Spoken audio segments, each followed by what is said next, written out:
Hello everyone, welcome back to another lesson in our N5/beginner series. Today we are talking about change. Specifically, we're going to talk about two different nouns that you can use to represent change. Now, there's about a million different ways you can discuss change in Japanese, but 90% of those, 95% of those will focus around these two verbs. And one of these is one that we've seen a lot up until now. We've seen suru a lot. Naru, we have not seen that much. We've seen a bit, and so we're going to take suru and add another meaning to it. And then we're going to talk about naru, as well as the difference between those two. There's one very significant difference, but we'll get that done by the end of the lesson. So let's jump in. We're going to talk about suru first. Now, suru, as you know, up until now, it's been your very generic to-do verb. It's like, I did this. I did my homework. I practiced. It gets attached to the end of so many different verbs. All those, we call them there's not a technical name for it, but those suru nouns, the ones like benkyo for study, or undo for exercise, or unten for drive. And so if you study, you say you benkyo suru. Or if you exercise, you undo suru. If you are driving, unten suru. If you're playing games, this is a common mistake.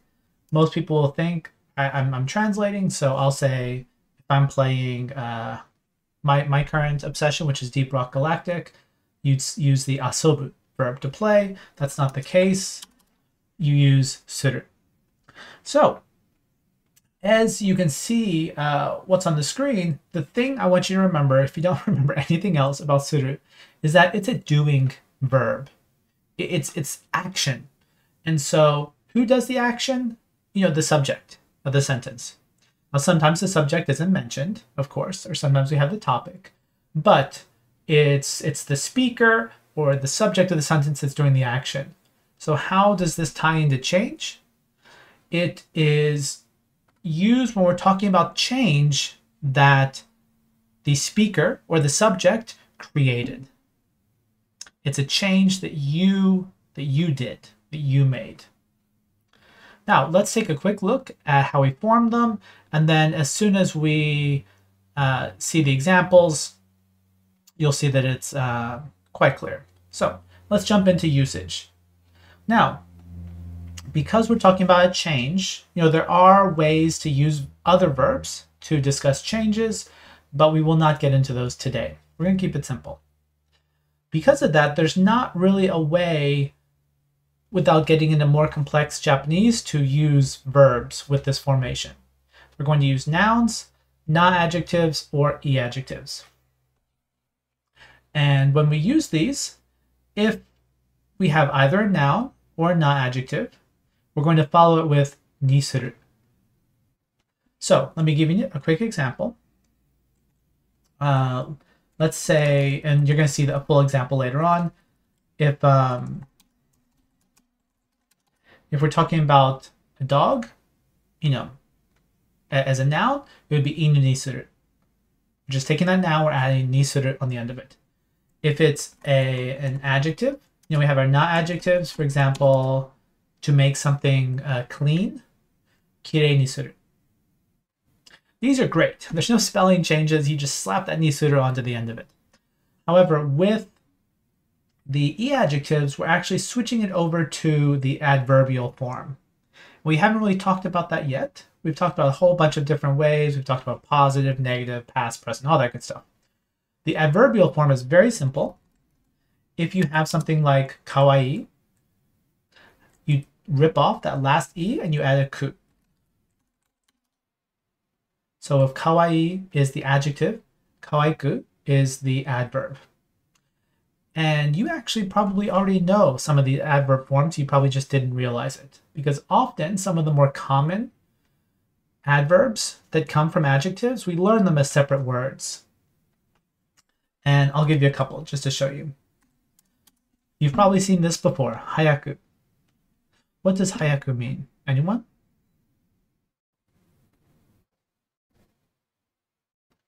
If you know, feel free to just type it out into the chat. What does hayaku mean? It could mean fast. That's one of the two meanings. It's fast or quickly, yeah, or early. When you have just the hiragana, you don't know which one it is, but there's actually two different words spelled the same way. One means early, one means fast or quickly. And where does this come from? This comes from the e adjective, hayai, which means fast or early. And so we're making the adverbial form by dropping that e and adding the ku onto the end of it. There's one more very special one that you probably know. Do you remember, or can you guess rather, based on all the other adjective stuff we've done up until now, how you make the adverb form of e?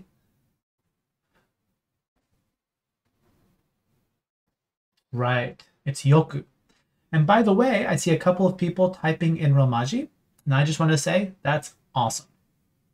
I know there's some people that look down on Romaji, and within learning, it's, you know, not the greatest thing to rely on. But when we're practicing, it's awesome because that means you're practicing. We don't care how you practice. If you are participating in some way, whether you're typing in Romaji because you don't have the keyboard installed, or you just don't want to switch over to that keyboard, or whatever, that's great. I will take any form of practice over no practice. So that's awesome. So anyway, kakkoi would become kakkoyoku. Yes, that's correct. Although there's an extra, that O is actually a long O. It's not kakko, it's kakko. So kakkoi. But two eyes. You had the two eyes correct. That's a long one. Anyway, so we've got these adverbs. You've actually seen a few of them before. Now let's see how we actually take them and use them. Because when you see just structure, you think that doesn't mean anything. Let's jump into how we would actually use this to show a change. So let's say you have a room and you're doing a good thing and you clean it. You are making a change. What change are you making? You're taking the room from whatever it was before, whether it's just a little dirty or it was a big pile of trash or whatever it happened to be, and you cleaned it. Now, there are verbs to say, I clean something. Clean is an action. But here, we're talking about clean as an adjective. We're taking it from not being clean to clean. And I'll answer that question about kakkoi in just a sec. However, when we're showing a change that you make, you being the speaker or the subject, we're using that shimasu. Heya o kirei ni shimashita. I made the room clean. Often when you see this ni suru or the ku suru form, you see it translated as make.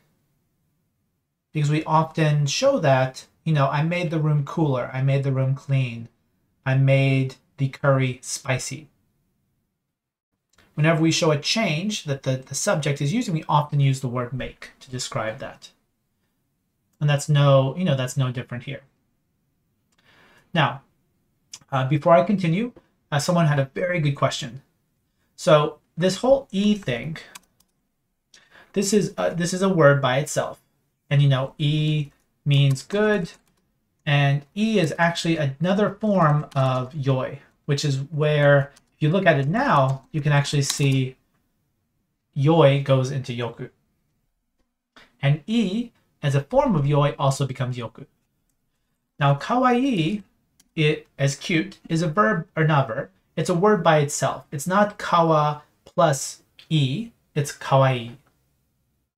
And so you can't, it's not that every time you see an e, you break it off and you will do that yoku switch.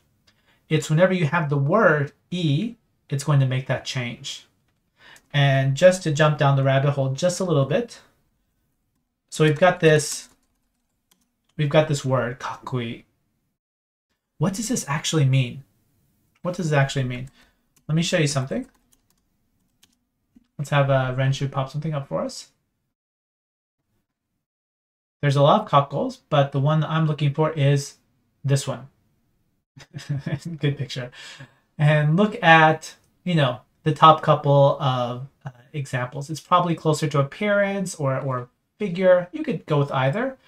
But the actual, like if someone is cool, the actual thing you're saying, if you take the full Japanese and you expand it out, it's actually this.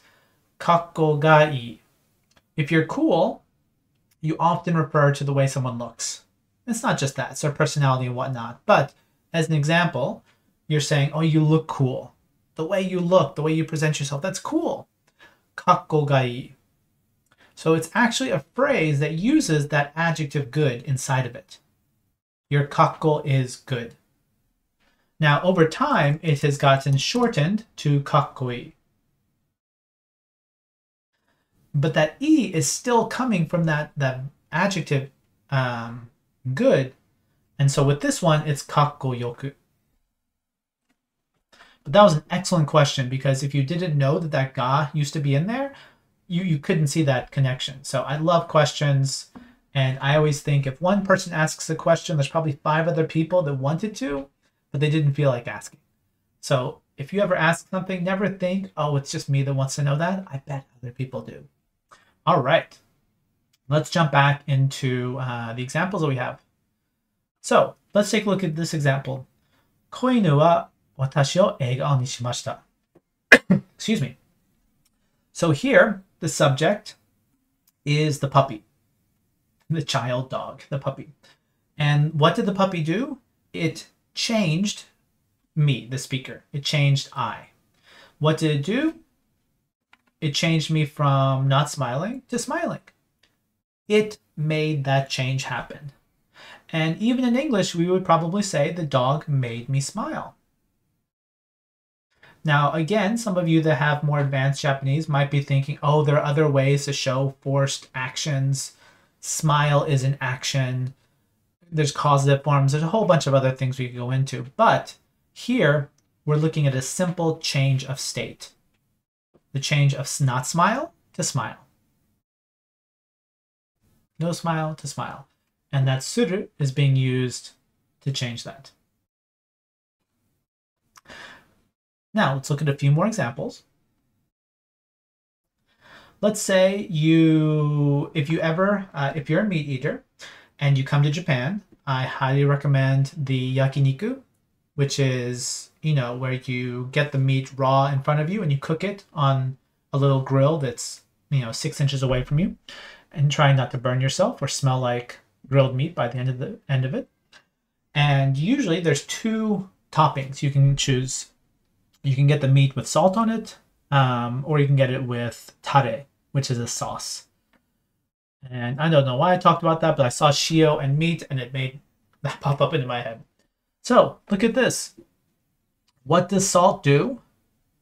Salt, now this is subjective, of course, but many people think that a little bit of salt on some meat will make it, make it good or make it better. Shio wa niku o oishiku suru. Shio wa watashi o, no, it doesn't make me taste good. It makes the meat taste good. Shio wa niku o oishiku suru. And so what is doing the action? The salt is. What is it changing? It's changing the meat, and it's making it, making it delicious. Now, this isn't mentioned explicitly in the Renshu lesson, but have you noticed what, let me ask you, and use what's on the screen as a hint. What does the O mark in these sentences? O always marks a direct object, but let's be more concrete. It's the object, but we're talking about change. So what does the O mark in these sentences? The thing being acted upon, but we're not really talking about acting, we're talking about change. Yes. It marks the thing that's getting changed. And all the other answers are correct. The object, yes. The thing being acted upon, yes. But in this grammar, you can see that more clearly as the thing that's getting changed. If we go back to the one before, who is getting changed from not smile to smile? Who's going from grumpy to happy? It's me. Watashi o. And if we go back one more, we had heya o kirei ni shimashita. By the way, I'll go ahead and mention this. If you don't know why Renshu underlines some words, you see heya here, heya here, heya here, and you see heya above it as, the furigana, the reading. The reason why there's an underline, and different sites or different textbooks will do this differently. The reason it shows like that is because this is what's called a unique reading. If you have, for example, I'm trying to think of one, and this is not the best example, but let's go with it. You have a word like ichinichi, which means one day. The two kanji, ichi and nichi, those are both readings. Ichi is the reading for the first kanji. Nichi is the reading for the second. However, take a look at heya, room. That first character does not map the he.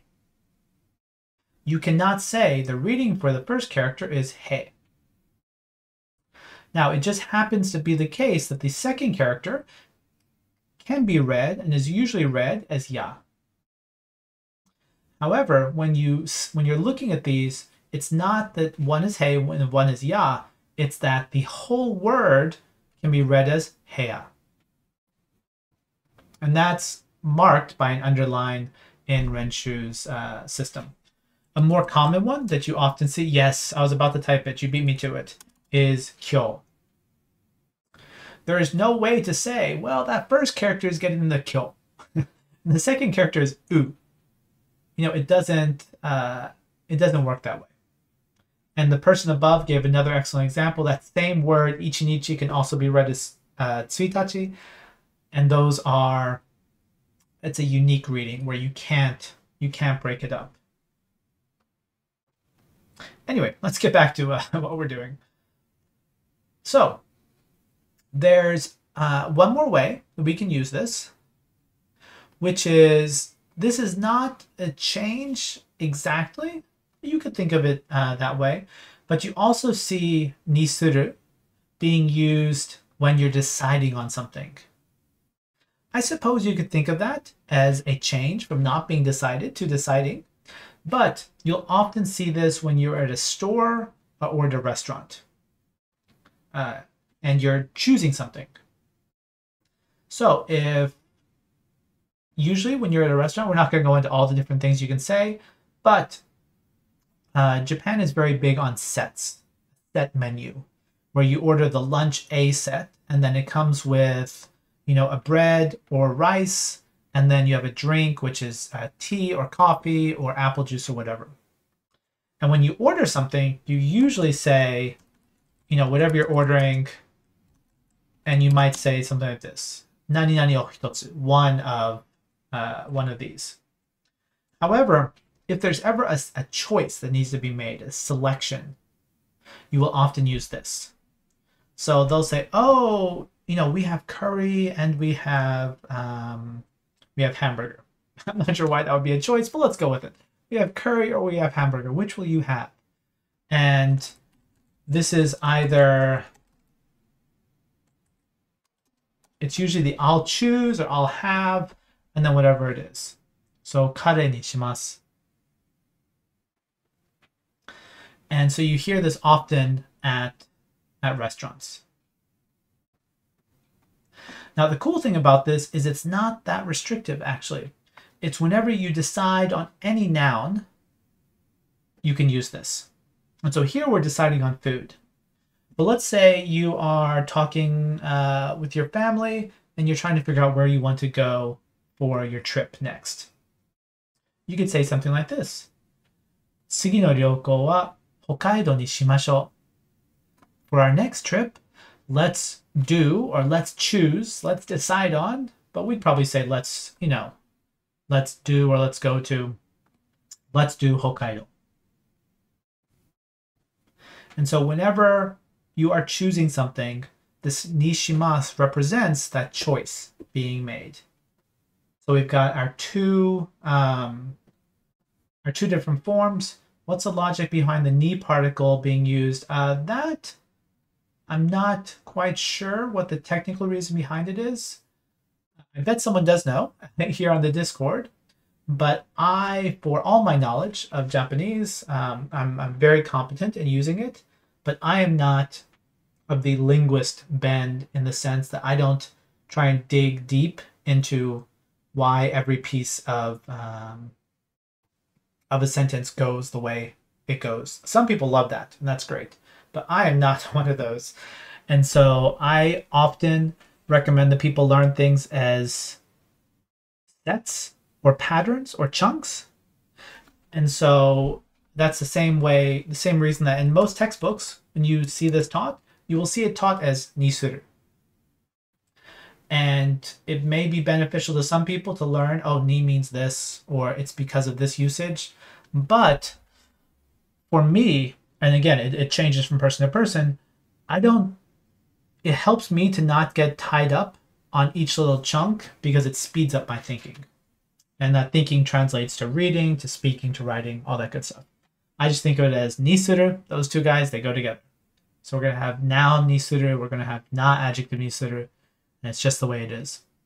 But if you ask in the Japanese questions channel, I bet someone can answer for you. So let's, before we jump to the next one, let's practice this a little bit. So we're going to do a bit of role play, and I'd like as many people to want to answer. Feel free to answer here in the channel. We're going to start easy, and then we're going to get into some slightly more, but still easy examples. First, let's go with the restaurant. Let's do the one that we just did, which is the selection one, and say, what are you going to choose? Now, we're all at a restaurant. We're all sitting down at a big table, a table with 18 people, and that poor waiter or waitress who's helping us is asking for everyone's order. And today is a special set where it's 1,000 yen, and you can choose anything on the menu. And what's on the menu? All Japanese food. So the wait staff is walking around asking each person, what will you have? And I'm going to start off. I'm going to be boring, but it's also delicious. I'm having curry. Kare ni suru. Or kare ni shimasu if you're being a bit more polite, which would probably be better because you're at a restaurant. What about you? You're at a Japanese restaurant that amazingly serves all Japanese food. What will you have?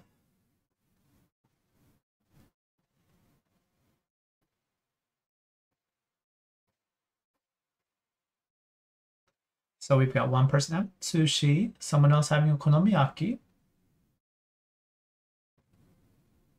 Don't forget, we need the ni in front of the suru. And, I did forget to mention this, apologies. Because this is a beginner lesson, I prefer hiragana, or as one person did a couple of not hiragana, katakana. If you are using kanji, that's great. Please put the hiragana after it. That way people can take advantage of what you wrote.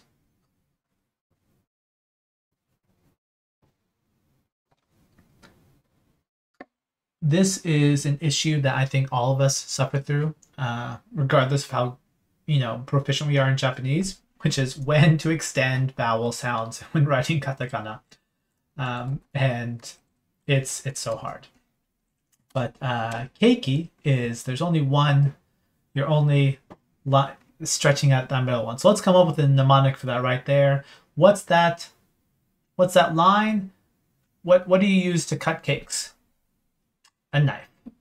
You need one knife to cut the cake, so you need to, you're putting that knife right in the middle of the cake to cut it because you want half of that cake.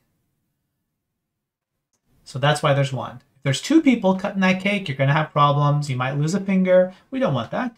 We just need one knife cutting the cake.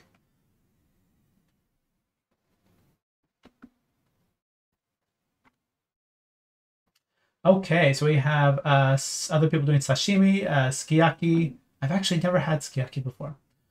Sukiyaki and dango. Someone's jumping into the dessert at the beginning, which is nice. Only one person mentioned ramen, which saddens me because I love ramen. So good. Okay, let's switch gears. Let's order something else. But we're not gonna order something else. We are let's do this. We're having some kind of school event. We're all at the school, and we all have to choose. We're all getting shirts made, for our class, and I guess it's the Renshu class. So it's got a shirt with a big picture Kalchan on the front of it, and we all get to choose the color that we want for the shirt. So the teacher, I guess that's me, is walking around and saying, they'd actually probably say this. They'd say something like this. Dono iro ni suru? You can use this in the question form. Which color will you choose? Which color will you do? And please tell me which color shirt do you want?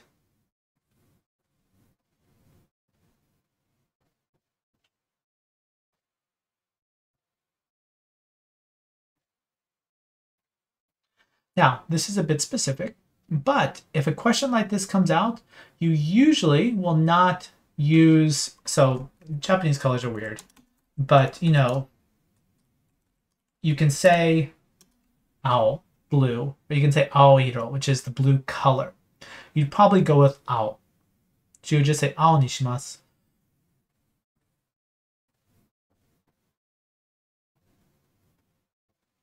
Which is a good color. Unless you're me and you wear a bright blue shirt out in the park where crows are watching over their babies and they see the blue shirt, they get enraged and they chase you, which is what happened.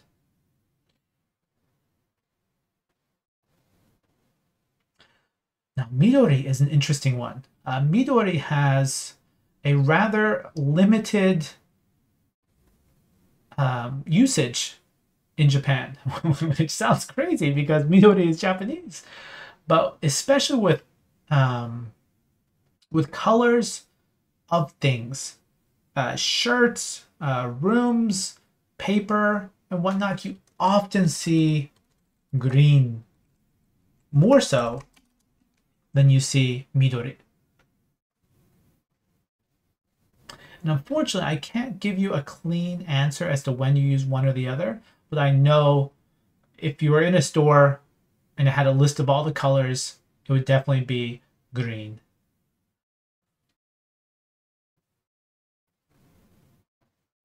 Now, I was saying earlier that most of the time you wouldn't add the iro to the end of it, but like kin iro, there's some colors where like iro, there's not a shorter version of it. Like kin is not a color. And so you would use kin iro or gin for silver. And that one has the iro attached to it. Colors are crazy. That's just all, that's just what it is.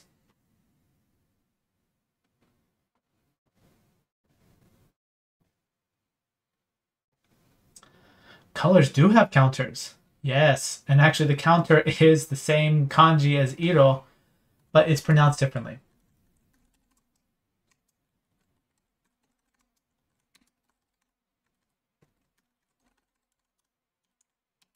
It looks like this. Iro is read as shoku. And so if something is two colors, it'd be like nishoku. Yeah, why? Why do we need a counter for colors? I don't know. But yeah. There.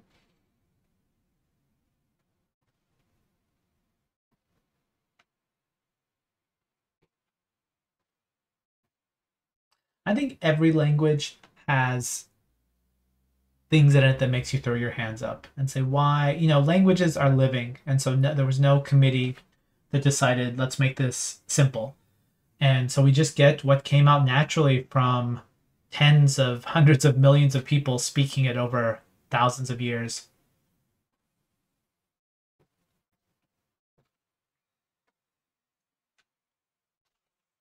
Green traffic lights are called blue. It's actually not super green. It's actually more of a blue-green.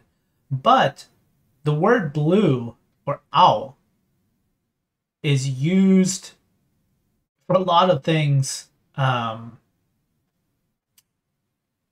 refer to green. And I think the separation between blue as just blue and blue covering blue and green has grown in modern times. I think green, or green or midori is used now more for greens.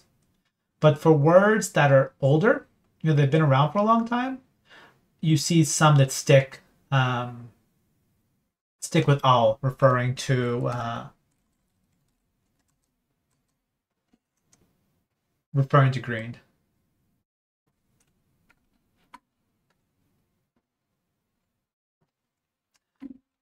So although I love speaking about colors, we need to continue with the lesson. So let's put a pause on this. Let's jump into the next half of it. It looks like there's less than half, but we're switching over to naru. Now, what did we say about suru earlier? Suru are the ones that are things that the subject chose to do. The subject made that change happen. Naru is referring to a change that happened naturally, or a change that the subject did not have a hand in. The subject did not affect that change.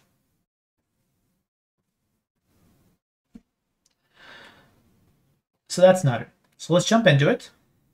Naru is usually, now naru has a ton of meanings. They all are rooted in this to become or to be meaning, but you'll see 1,000 different usages of naru over time, but it's all showing a change, basically. It's all showing a change, a shift in something that's, happened. And so we usually hear it as to become. And when we use become in English, we're talking about, something that changed, but not something that you did, usually. So let's look at some examples, and we can see how it varies. Now, good news, take a look at this. Same as suru. We don't need to learn a different pattern. It's just, are we using suru or are we using naru? The nouns and the na adjectives, you're just adding the ni naru. And then the e adjectives, you're dropping that e, changing it into the adverbial ku, and then adding naru onto the end of it. So let's check out a couple of examples. If you become something, if you become a teacher, or if you become a postal worker, or a person that decides the names of colors, whatever it is, you often use naru. So if you, become a teacher, you come over to Japan, that's probably the most common job is foreigners become teachers over here. You would say, what would you say? You get here and you become a teacher. You've probably become a teacher, so it's happened already. And you'd say, sensei ni narimashita. Now, this is a bit interesting because you might be thinking to yourself, well, I chose to become a teacher. I chose to go to Japan. I chose to, go to the interview and I got hired. But in the end, your change from not teacher to teacher was not your action. Someone else made it. And so naru is being used when the change is out of your control, is being done by someone else. It might be someone else, it might be something else. It might be nature or just the world. So let's take a look at the next one. We talk about this with weather. And who controls the weather? Not humans, not yet. I know we're trying to change that. It might be one day that, you hear radio. Will radio still exist in the future? I don't know. You might hear this. You might hear them say, hare ni shimasu. Today we've decided it'll be sunny. But until that day happens, until humans have that ability, that's not how it works. Weather is a natural thing. You cannot control it. And so you would say, oh, it got sunny. Hare ni narimashita.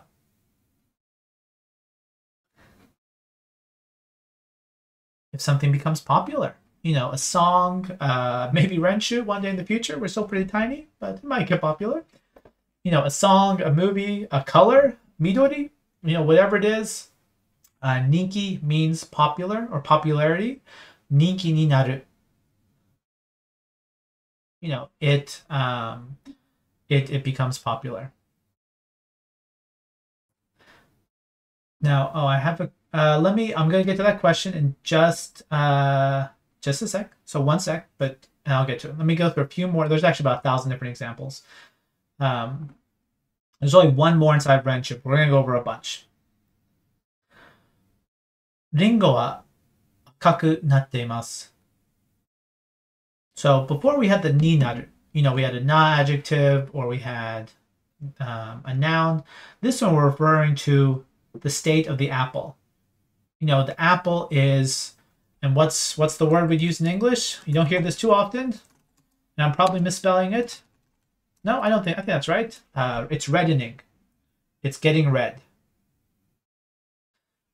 So it's changing. It's natural change from green, probably green, over to red. Ringo wa akaku natte imasu. Now there are so many different ways that you can use this, and we use it to describe so many things in everyday life. I'm going to give you a few more examples to help kind of fill this out. So you have a clear thing. And I'm going to give you a hint. Let's see if we can arrive at what I'm thinking of.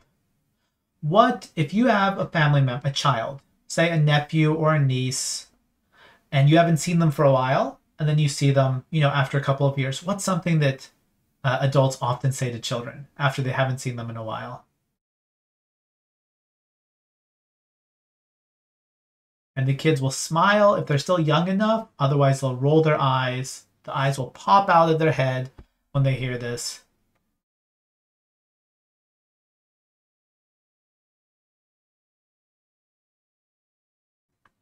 They usually don't.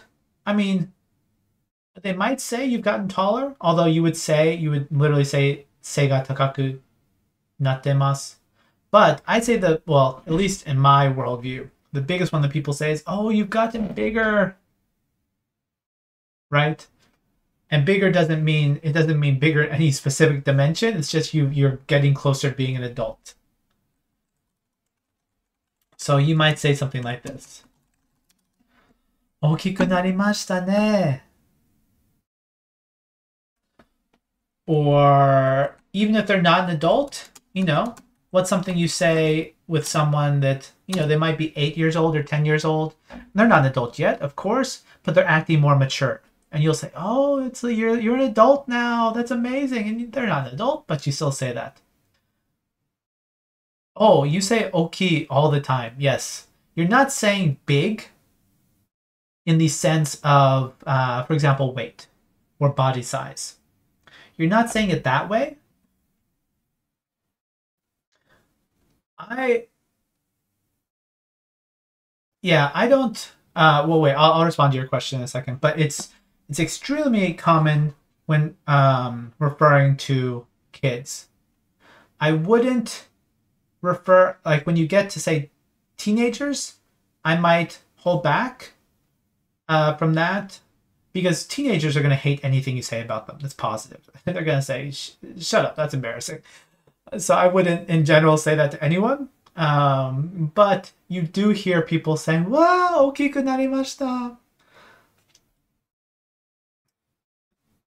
But in terms of referring to someone being tall or not, I'll be honest, I don't think I've ever called someone tall to their face. Not because I avoid it, it's never come out of my mouth. It's never been something I've thought to say. And, you know, it's kids, there's just some things that people say, like you've gotten so big, or you've grown up. You know, when you say you've grown up, you might say in Japanese, 大人になりました。大人になったね. Even though they're 10. But that's a good question, and I'm sure there's some social nuance to things that you should and should not say that I've probably absorbed, but I can't put into words. I can't itemize it into a list for you, but I'm sure it's there. But, you know, we might this is something that my wife and I have said about some, a child of a family that we know. That when kids are cute, of course. Kids are cute, if you like kids, of course. But you might say, wow, so and so's kid has gotten really beautiful. They really. You're not saying that to say that they weren't beautiful before, but you're using it as a compliment. 綺麗になりましたね. Now, I now realize I skipped over what someone said earlier. That's, and I'm referring to this. Referring to this one. That feels like it's a bit too on the nose, but it'd probably be closer to, if I can get, you'd probably see a to more often. It's like when you get older. Oh, but not toshi to, sorry. Toshi o, excuse me. But hage is not the best word. It's not a word you just throw around to people at all. It's you're bald, but you're saying that and there's a complaint in there. It's a negatively charged word. So if you're saying it as a joke to say, I would never say anyone is bald. Actually, in English either, I wouldn't say it, to them, because some people, it works for them. Some people don't like it. We have society tells us we should be certain ways, and if you're not that way, you should be ashamed of yourself. And that's crazy, but that's what society does. And I definitely say hair or lack of hair falls into that category. And so I'm going to go on the record and say, don't say it. Don't say it in English. Don't say it in Japanese. So there's a way you could use hage in casual conversation privately without talking to that person, or if you want to make fun of them, you could use that, but I wouldn't. Yeah, it's not a choice sometimes. It can be a medical condition or just the way that your genes, your DNA played out. But we're stepping a bit outside of our lesson today, so let's come back to what we were doing. Now, we've talked about suru, we've talked about naru. And real fast, just as a review, when is suru used? Anyone? When we're using suru to describe change, what's the important thing we need to think about? Now, everything's action related. So we need a little bit more than that. We can use naru to describe actions that was done because of an action, an explicit action. So what is suru? Suru is for when the subject made the change. When there's an actor, they're in the subject and they're making the change. Inflict sounds negative. It can be negative, I guess. You could make someone sad. You could kanashiku suru. You could make them sad. But the subject is doing it. The subject of the sentence, whether the subject is mentioned or not, is doing it. Naru is used for things that are natural or for things that are out of your control. So let me give you a minimal pair that helps illustrate that. Way back at the beginning of the lesson, we had this sentence. Let me retype it out for you. So you might say this about your actions. You might say, I cleaned the room. Or I didn't clean the room, excuse me. I made the room clean. Or the clean has the verb form and the adjective form. So let me give a different one. Let's do this. Real fast, what color do you want to color? Do you want to paint a room? You could paint a room today. What color would you? Purple. All right, I got purple. All right, it's too late. Everyone else, you're too slow. Sorry. So thanks to that suggestion, I just made this room purple. I just painted it. Heya o murasaki ni shimashita. That's me.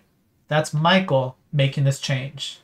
So the person that just mentioned it, what if they walk into that room and they see it and they know that it's changed into purple?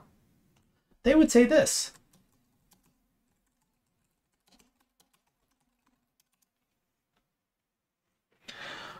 The same thing happened. Both of these were because of an action. Both of these were because I, Michael, got a paintbrush and painted it purple. The first sentence is describing Michael's action. The second one, remember, naru is something out of your control. That means it could be in someone else's control. Suru is you're controlling it, you being the subject. Naru is not the subject's control. But it could be some other person doing it. If you can get your head wrapped around, and if you can't, don't worry, new concepts can be difficult. But if you can see these two and see the difference, then you will, I don't think you'll ever make a mistake. Except for careless mistakes, which we all make. And just for clarity, I'm going to add my name to the front of the first one. To make it even clearer, Michael wa heya o murasaki ni shimashita. Michael made the room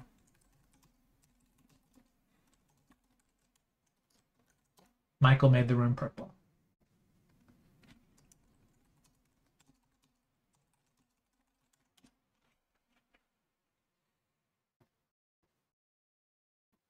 And yes, as the person mentioned below, which I just added, sure, you could put Michael wa or watashi wa or whatever to make it very explicitly clear who is making that action.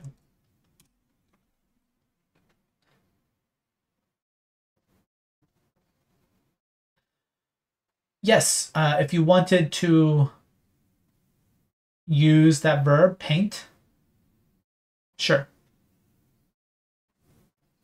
You could use murasaki ni nurimashita. And of course, the focus on that one is not the color change. The focus is on the action of painting. And you're just adding purple onto it. But the main thing there is the action. The ones at the top, we're taking the time out of our lives to talk about the change. That's the focus of the sentence. That's why we use suru. That's why we use naru. But as I said, there are so many different ways you can describe the same situation, and it won't always require suru or naru, even if you're talking about change. There's an implicit change that if you paint a room purple, it probably wasn't purple before that. So we have 5 minutes. I'd like to practice with naru just a little bit. And real fast, let's keep it simple. Wherever you are, you're all probably going to have similar answers. But tell me about the weather lately. Has it gotten hot? Has it gotten cold? Has it turned to rain? Has it gotten sunny? Has it gotten cloudy? What's it been like with you? Don't forget, with the E adjectives, you're going to want to change it to the adverbial form. So atsui would be atsuku.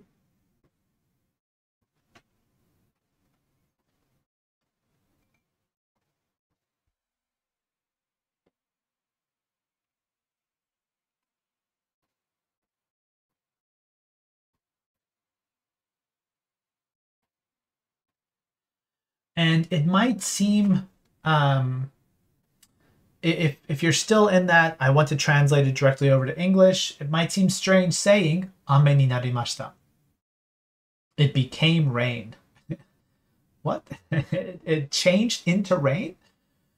And that sounds, it can sound odd in English, but that is completely natural and correct in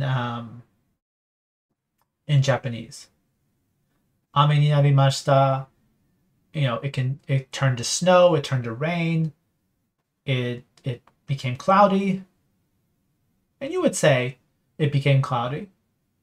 You'd probably just say, what would you say? It turned to rain. And yes, if you wanted to say something got horrible or terrible, you'd say hidoku. Right, hidoku narimashita. Sure. Now with wind, The wind is the subject. The wind is not what's changing, it's what is changing about the wind, if that makes sense. So it'd be, yes, as you changed it, kaze wa, it'd probably be kaze ga, because ga is often used when you're presenting new information. Wa sounds like more, as per the wind, it's getting strong.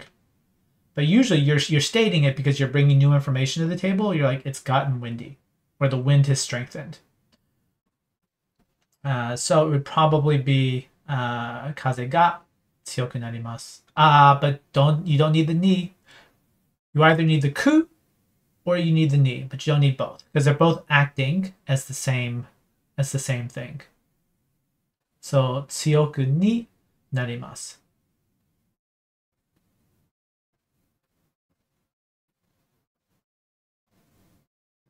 And for someone, I guess possibly in the southern hemisphere, samuku narimashita. So for your sentence, you don't, remember, only nouns, if I can type it out, okay. Only nouns and not adjectives need the ni afterwards.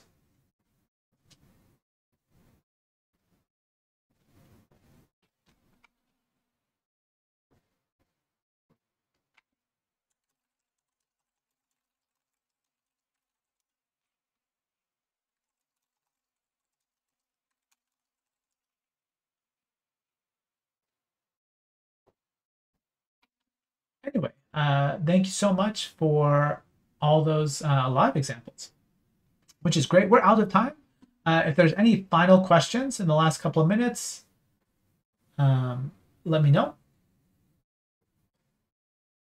But otherwise, we will wrap things up.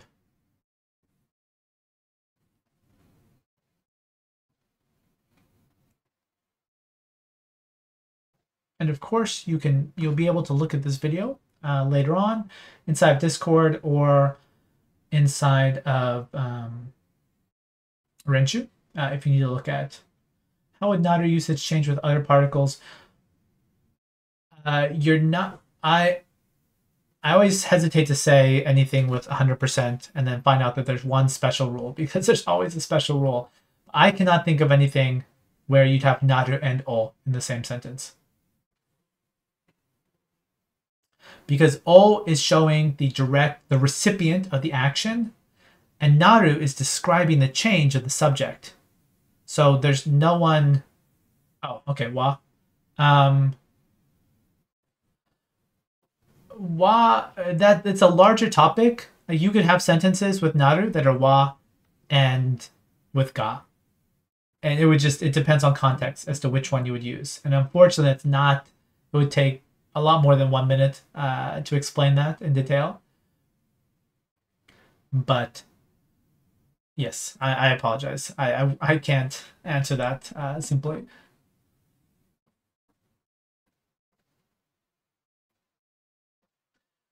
Anyway, I'm going to go ahead and wrap things up. We have another lesson coming up after this. So thank you so much for all the questions. A lot more questions than usual, which was great. I love questions. I hope to get more. We will have another lesson next week. It'll be our last lesson before my summer break. So I hope you join us. So thank you so much.